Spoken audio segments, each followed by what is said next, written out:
Hola tribe! Welcome to the House of Kai. I am Kaidim.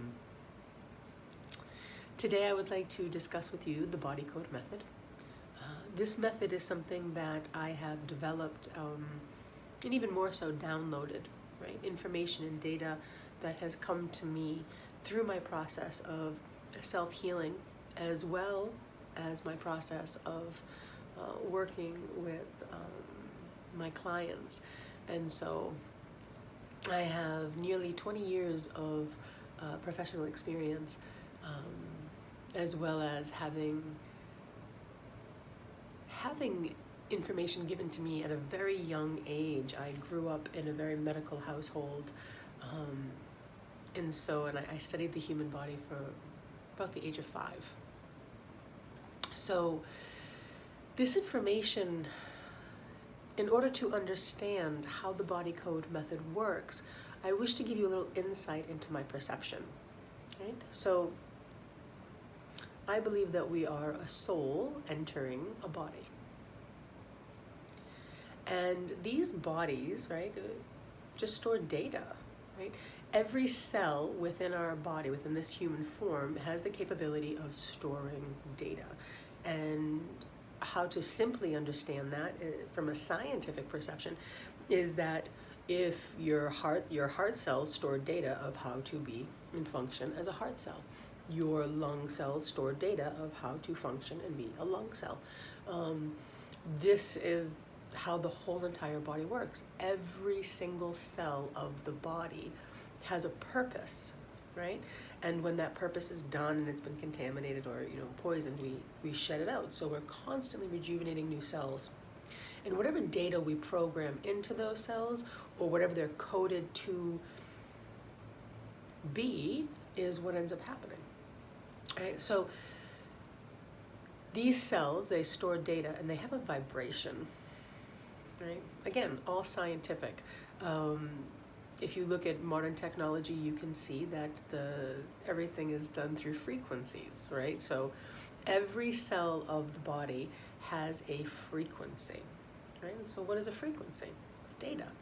It's just data. So these bodies are amazing storehouses of data, right? And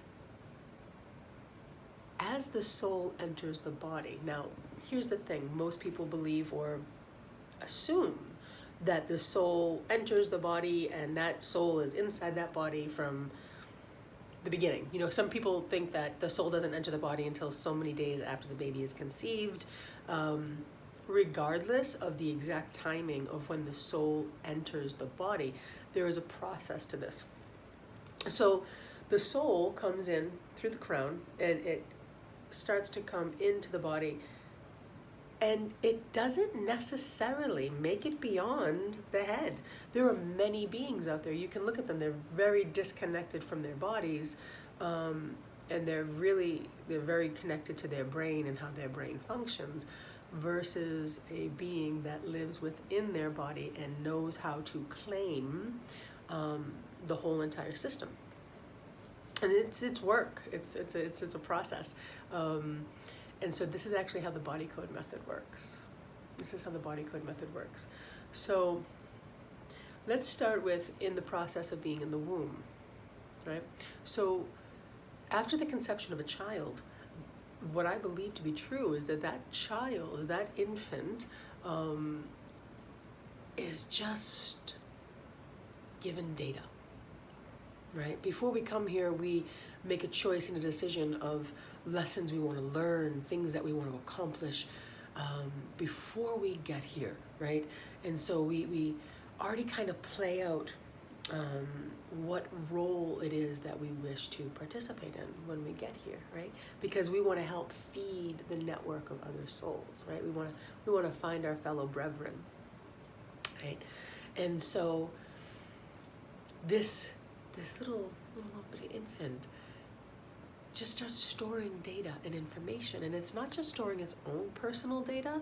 It has been spoken that we literally download any karmic energy from 7 generations of the mother side, right? So not only are we encapsulated in the vibration of the mother, the carrier to which we are conceived from, we're also taking in any energy that may have been uncleared or unhealed from 7 generations leading up to that point. And we're literally being fed through the umbilical cord, right? We're literally drinking that energy into the body, and it's moving through our cells.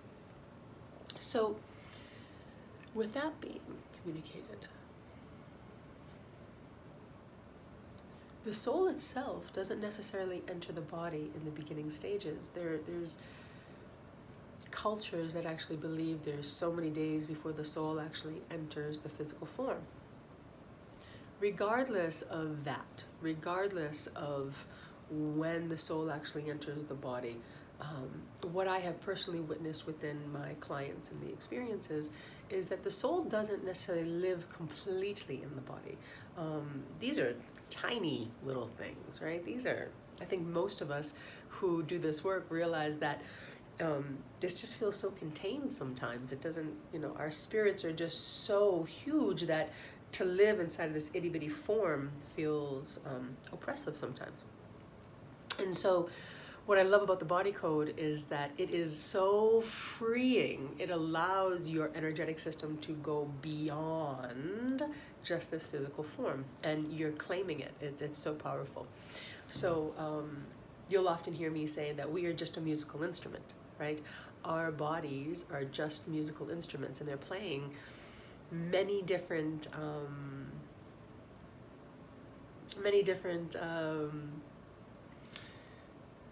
instruments at the same time, right? We're not just one instrument, you know what I mean? There's drumming, and there's guitars, and there's violins, and there's, horns, and there's all different instruments being played inside of our physical body all the time. And so when the soul comes into the body, it's literally coming up against different vibrations. And that vibration is telling a story. That vibration can create an illness, a disease, a karmic imprint. That vibration is something that needs to be met with consciousness and can be cleared. Just like tuning a guitar, you need to know how to tune it in order to find harmony within the body. So an example of this is I work with people with cerebral palsy. And if you've ever witnessed a person with cerebral palsy, you know that the majority of them have very limited movement. Their breathing patterns are restricted oftentimes. They struggle with breath, and they struggle with moving of limbs and functioning, and many are in wheelchairs. And so as you gain access to bringing a soul into the body, and how do we do that is through the breath, right? Is about owning and claiming the space within the body through utilizing of breath. And so as that happens, what I've witnessed is the soul, the energy comes in, the breath is drawn in, and a lot of times they can have panic attacks, they can have anxiety, because what's happening is as that soul is coming in, it's coming up against resistance. It's coming up against sound and storylines or vibrations that feel scary or are traumatic or remind us of something that we're afraid of, right? It is so powerful to witness as any human being gains more access to their structural body. They must meet those resistances and heal themselves from it, right? You have to choose. You have to choose to lean into the resistance, lean into the pain, discomfort, in order to become conscious of it, to clear it, So why am I saying all this is because this is the basis of the body code, right? The body code itself is not just about the physical body itself, even though it is finite. It literally teaches you how to move within this body. It's like, this body is just like a puppet, right? And you have, this is the control system to the puppet. We should have access to everything and be able to have the capability of finiting our own personal bodies. If I wanted you to go into your liver right now, you should have the capability of going in, using your brain, coming in directly to your liver and having a conversation with it. Literally. The ability to utilize our brain, our conscious thought, our breath, and own and claim any aspect of our bodies and sit in the conversation of what that organ or body part is experiencing, right? That's a level of self-healing, and it's very powerful. It's very, very powerful. So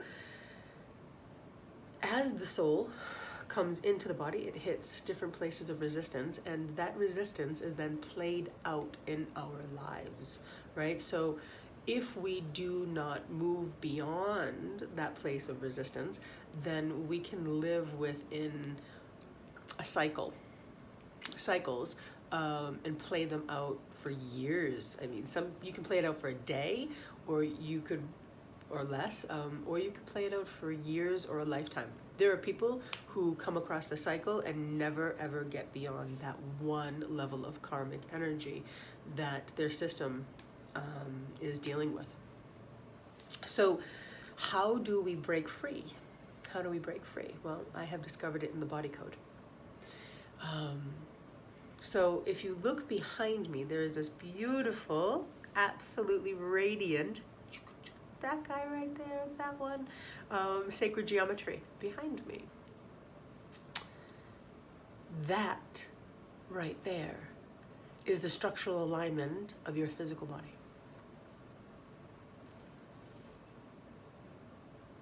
That image right there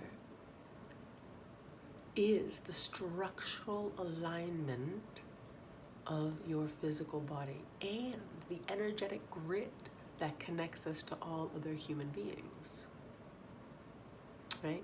So if you were to break that down, there is one, and let's see if I'm gonna play a game right now and see if I can do it. So if you look right here, right? I'm gonna come up here and you see this right here. You see that there's a circle and a flower, right? You see this right here? That, whoop, almost, okay, good, right there. So that is the flower of life. Just one of those right there is considered the flower of life. Many flowers built upon each other create the tree of life, right? So you're not going to be able to see all the points, but if you look at the center of this tree of life right here, right here, right here, right? Those little center points, those are the major chakra lines of the structural body. Now, even if you're not into those kinds of terminologies, again, it's all science. It's all scientifically broken down. What is a chakra? A chakra actually means spinning wheel, right? So why would it be a spinning wheel? Well, they're major glands. They are the major glands of our bodies and of our systems, right? So we have the pineal gland, the pituitary gland, the thyroid, the thymus, right? The reproductive system. Those are major glands within the body. So some culture, I'm not even going to go into all that crap, some culture created it and called it a chakra, right? So even if you're not into that woo-woo shit, right? It's just another word. It's just another term. And so I will I'll mix and match with that, okay? Because it's the same exact thing. So these major glands of the body, the chakra systems, they line up the center of our body. And if you look at those points that I just pointed out, that is how the chakras line up in the system. And if you look, you have this beautiful, I refer to as the diaphragmatic shape. So you have like this beautiful like curvature, right? Right, curvature, diaphragmatic shapes, right? Let's see if I can, ching, right? These little things, right? Those diaphragmatic shapes are the building blocks or bridges that are within our structural form. Now, they're everywhere. They're everywhere. Clearly, if I'm telling you that that is the geometry of our body, then I want you to look at your structural body and start to notice all those diaphragmatic shapes. Palm of your hand, diaphragmatic shape, right? It's a bridge. Connecting point, lifted up like a bridge, connecting point. How do we have a bridge? I know your everyday old school bridge, okay? We've come a long way, so I know not all bridges are the same anymore. However, a bridge is one spot connected to another spot, usually like two different pieces of land that require something in between them, a space, right? So that's a diaphragmatic shape. Palm of the hand. Elbow, that's a diaphragmatic shape. Do you see that? Is that diaphragmatic, right? There's a bridge. There's a bridge. It's a diaphragmatic shape too. There's a bridge too. So we have many diaphragmatic shapes running through the whole body. You have the arches of your feet. You have the backs of your knees. You have your pelvic floor. You have the literal diaphragm. Now, what often goes unseen is these clavicles right here, right? These clavicles right here, if you look right here, is another bridge. It's another diaphragmatic shape. Now, all of these diaphragms that I'm telling you can even be broken down into smaller diaphragmatic shapes. Majority of them can be. So this here is one big bridge, but I could break it down into two at least. And then you have your diaphragmatic shape underneath your throat. You have the upper palate of your mouth, diaphragmatic shape. The brows, right, diaphragmatic shape. And then you also have what I would refer to as like the negative space of diaphragmatic shapes, right? So all of us have different body types. We're not all shapes the same. So I want you to imagine that perfect body. Okay, so I love to give people the explanation that, like, if you see a model, like a really, really, really skinny person, and they have like that model body, if you look at them, notice how their bellies come forward and then the caboose, right, the booty comes back. There's a curvature in their body. A lot of people, what happens, and a lot of old school people especially, instead of allowing that belly to come forward, what they've done is collapsed their tailbone, flattened out their backs, and they've tried to limit what their guts look like, right? It's the ego image of, oh, I don't want my belly to be hanging out like that, but they're not seeing themselves from 360 degrees, realizing that your booty is supposed to reach back. You're supposed to have a lower back curvature, and that belly is meant to move forward, right? So if you're looking at a structural body, you can see there's a diaphragmatic shape on the sides of the body too, right? So there's a large diaphragmatic shape from the armpit to the hip, so that if I was to push on a wall or be in like a side plank, hold myself up from the side, you're literally creating a bridge from your armpit to your hip. In fact, when I teach people to do side planks, I don't let them just go into side planks immediately. I make them activate that diaphragmatic shape first. I make them activate that bridge. And we do so by static activation. We find the initial part of it in the armpit, hold it, and then you squeeze and pull into that hip, and then you can feel that curvature, right? So there is a side diaphragmatic shape too. So they're not just stacked up and down, there's supporting diaphragmatic shapes to the sides. And if you look here, look at all of those diaphragmatic curvatures running through the geometry of the body, right? Each one connected to the other, a building block. Okay, so the body code method is literally based off of that system right there is running through our bodies, right? And you can activate it, and in activating it, you can change your structural body. Not only can you change your structural body, you can unlock the code, the karmic energy, emotional energy, the mental trauma, any of that is stored in the cells of your body. I'm going to take a moment and reiterate all of that. It's a lot of information. So, not only are you capable of changing your structural body by utilizing this method, you are also activating any cellular memory stored within the cells of the body, right? So when you activate those diaphragmatic shapes and utilize them as building blocks, holding that activation, you're going to come into things that are uncomfortable, things you're going to want to avoid, things you're going to want to run from, things that'll make you cry. It's in your cells. It's already inside of your body. It's not something that's taking place outside of you. You're actually having the experience inside of your body. And so what often happens is people, through improper training, right? Because we just, we lift weights, we work out, or we have a preconceived notion of how we're supposed to look. As I mentioned, like the true structural body with the belly coming forward, right? That anterior, posterior curves, lordosis and kyphosis. People have changed that because of the ego mind telling them that that's not how they should look. I don't want my belly to look like that, or, I want to try to. They basically change the structural lines of their body in order to feed their ego, is really what it is.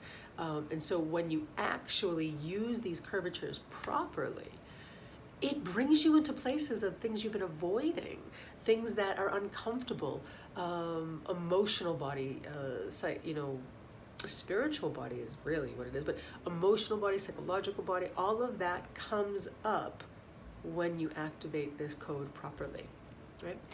And so utilizing one's breath, right, is the key.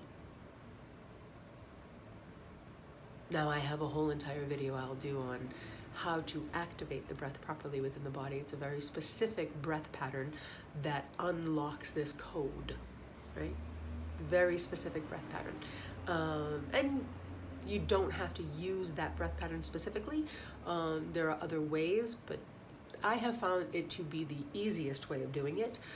It also helps my little monkey mind that wants to overanalyze every little thing I do. And when you're in any level of emotional trauma, that monkey mind goes into a place of not enough, and I'm doing it wrong, and I want to run from this. And when you utilize the breathing pattern in those moments, it's an override.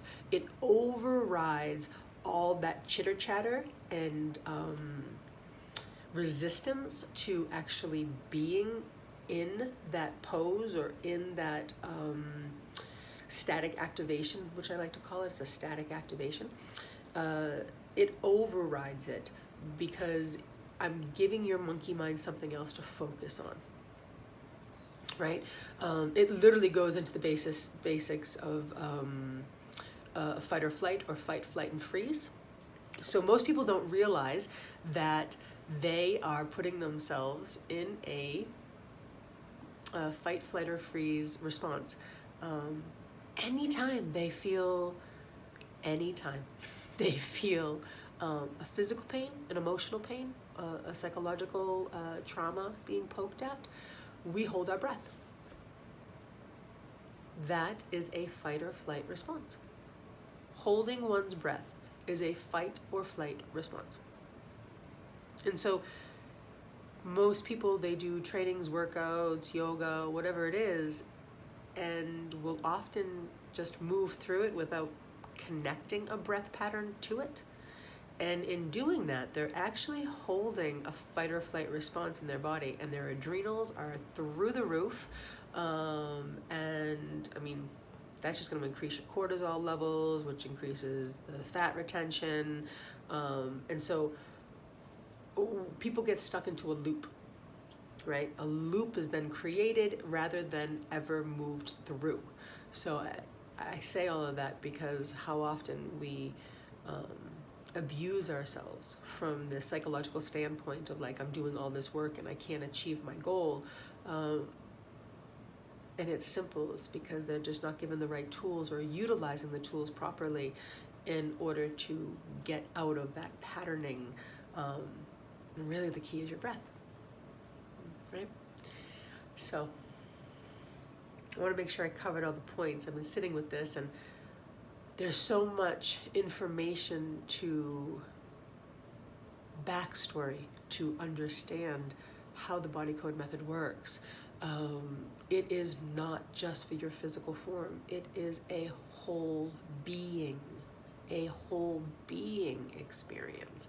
It is a structural being. It is an emotional being. It is a psychological and spiritual experience. It is to heal the whole of you, not just pieces, right? It's not just to increase your strength and flexibility. It's also to increase your mental and emotional strength and flexibility, right? It literally gets you to meet your resistance, your demons, your trauma, and change it. When we give ourselves permission to sit in the trauma, right? Give the trauma a place to exit from, right? But sit in the actual trauma with grace and ease, right? Not simply be in the trauma holding our breath or having a traumatic breathing response to it, right? Which is very superficial, leaving our body, right? You know, when people are in a place of trauma, or you can even think of a child, when a child just is like had a fall or something, their breath is so outside of their body. To experience a physical pain that has an emotional trauma locked around it while activating your breath with ease. Activating one's breath with ease during the presence of an emotional or physical trauma is powerful. That's powerful, right? I love to tell people when I'm teaching class, right? If I'm teaching a yoga class of some format, I love to remind them that yoga has nothing to do with the pose. Yoga has nothing to do with the pose. Yoga is about making your pain look effortless. Being in a place of uncomfortable pain and making it look effortless. Breathing through it like a rock star, right? Making it look like you can do that all day. Sit in it, breathe in it, and allow it to leave you. Allow that tension, resistance, trauma to melt out of your body. The other thing I like to remind people of is that when you're actually, excuse me, hold on one moment. When you're actually experiencing that pain or trauma,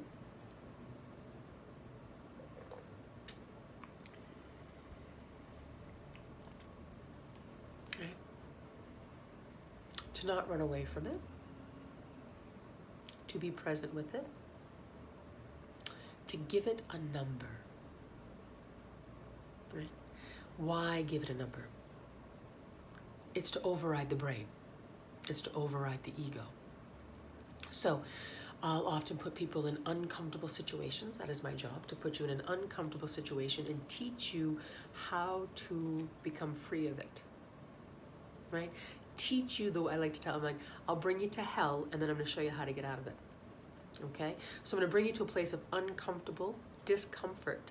And then when I do so, I usually go, okay, give it a number. Give it a number. On a scale of 1 to 10, 10 being the worst physical pain you've ever experienced, right? Give it a number. What is your current pain threshold telling you? And when I tell you 80, 90% of the time, people will look and be wanting to run from the experience. They are in trauma. They want to run from it. And when I ask them, I said, give it a number, right? Scale of 1 to 10, 10 being the worst physical pain you've ever experienced. What's the number? Majority of the room, 2, 4, right? That's it. They want to run. They look petrified. It's a horrible experience for them. But the pain they're literally experiencing is only about a 2, maybe a 4. When that is happening, what you're doing is experiencing emotional pain. If it's not physical pain and you want to run from it, it's emotional pain that you're in resistance to. The only way to move through that is breath. It's the only way to move through it. So I'll often say to them, you're in a 2, you're in a 4. If you're anything above a 7, back off. That doesn't leave room for breath. So bring your physical pain below a 7 and breathe. Sit in it and breathe. As you do that, you will free your body. Your connective tissue will change. Your muscles will soften. Your body wants to go back to a state of homeostasis. Your body always wants to go back to a state of homeostasis. It always wants to self-heal itself, right? So all these people of any fear we have of doing it wrong is when this gets involved, right? And so learning how to override your brain by giving it a different conversation is the key, right? So while you're having the experience, 1, doing it without judgment, being more childlike of like, oh, isn't that interesting? Wow, I'm experiencing this experience right now. Who knew? I mean, isn't that interesting? Versus, what the F is wrong with me? I'm a piece of crap. You know, all that kind of storyline we go into, the victim, the abuse, all of that. Get it out. Allow yourself to be a witness to yourself. Being a witness to yourself is if you were your own best friend. You'd be a lot kinder, right? So meeting our pain and discomfort with kindness and breath, right? Those are 2 of the biggest keys in moving through our trauma, our energy, and clearing up the cellular karma that is inside of our physical tissues, right? This beautiful storage house of data, right? So that is truly the most generic way of explaining the body code system, right? Not overly generic, but to understand how I perceive the body and how the method actually works is the key in order to achieve it. All the other pieces that take place are part of the core as we activate the body itself, learning and understanding that there are arches within the body, diaphragmatic shapes that build upon each other, and when they build upon each other, the whole body stacks. I can literally activate the palm of my hand, the archway of the palm of my hand, and if I do so properly, if I activate this arch of my hand right now, I'll actually sit back up here, okay? And I'm gonna, it's so funny, I hear my old yoga teacher, and I love her, and she would say, give me your peanut butter and jelly, right? Give me that like generic, whatever that is, that when you wake up in the morning, like, right? Like this is like one of my favorite, right? So I collapse my belly, my diaphragm is collapsed. I'm kind of rolled forward right now, right? So I'm over exaggerating it on purpose, but just give me your generic, right? Your peanut butter and jelly. So now I'm gonna show you the palm of my hand, right? And I can just, here is the palm of my hand. Or now I'm gonna really activate the bridge of the palm of my hand. And so I'm gonna come in and I'm gonna pull in the activate. It's gonna happen so fast. So I want you to watch what happens to my whole structural body when I just activate. I'm gonna do both of them just so you can see the full effect. Okay, when I just activate the palms of my hands. So here's the palms of my hands. I'm in my peanut butter and jelly pose right here, right? So I'm gonna activate and pull in.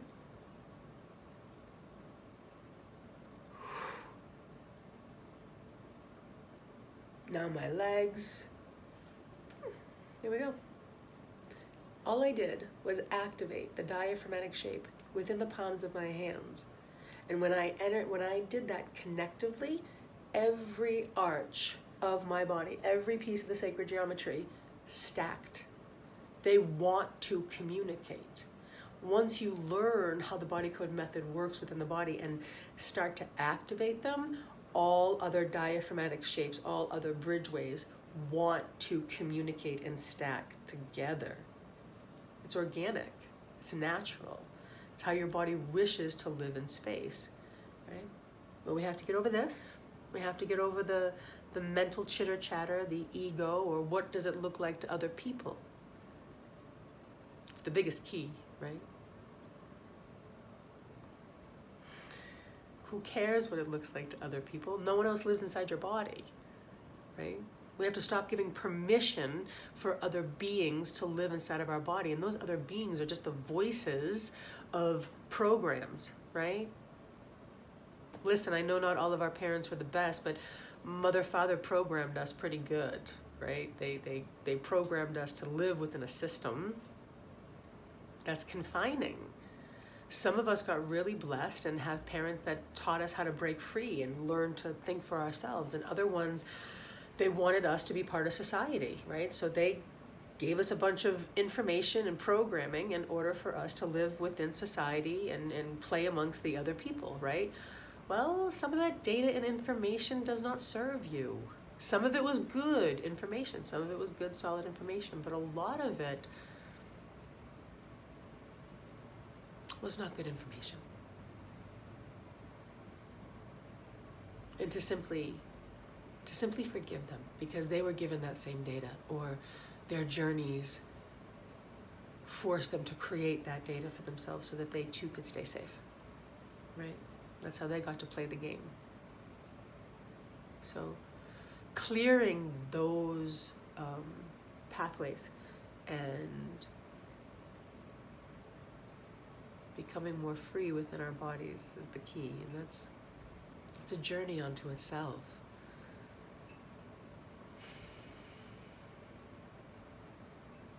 I wish for you to live freely, your soul, your spirit, to live freely within the confines of this flesh structure that we have been given.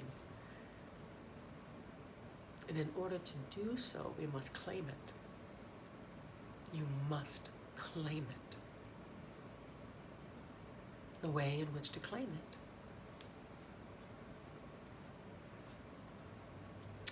is to discover how that right there is inside of you. The more conscious you are of that inside of you, you will live so much more freely. I hope that helps. More to come. Mwah.